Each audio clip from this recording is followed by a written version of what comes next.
Here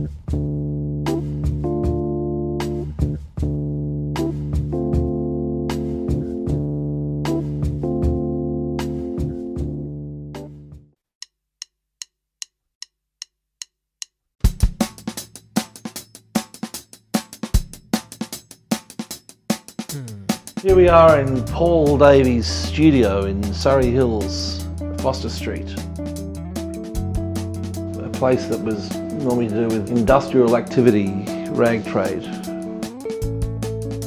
Sort of on the cusp, on the saucer edge of the city. Now it's become home to places for artists to exist and places where probably more interesting things happen than ever before. And it's been a great pleasure to be able to come here and talk to Paul. I get into the studio at about 8 every morning and I love painting. If I'm left to my own devices, that's what I want to do. I want to draw, I want to paint. And I like seeing something and then being able to recreate it in a different way.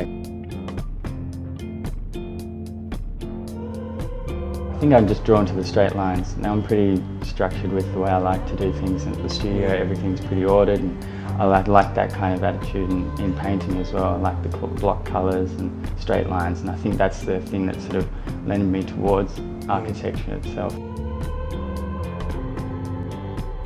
When you have a building that has no person or a figure in it, all of a sudden the viewer is invited to sort of wander around themselves and make up a scenario rather than it being something that's told to you. If you see a man in a suit or you see a woman in a bikini, something like that. It gives you a narrative which doesn't allow the viewer to explore so much. And I think if they're vacant houses like that, you can assume something might have happened or something is about to happen.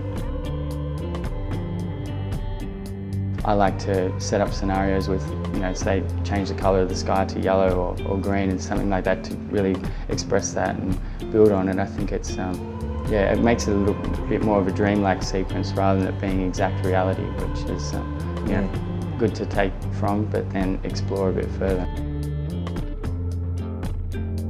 The nature of these houses is that they were built with the landscape totally in mind. They are as part of the landscape as much as they are the house themselves, and I wanted to play on that idea too because they're houses that are built for a certain way of living, and the environment that they're set in is very much part of what the occupant is supposed to appreciate. So I wanted to try and put these, like you put the pool in the foreground and it stretches into the house itself. I wanted to do a similar kind of thing with the trees so that you're looking through something to the subject rather than being faced on with it.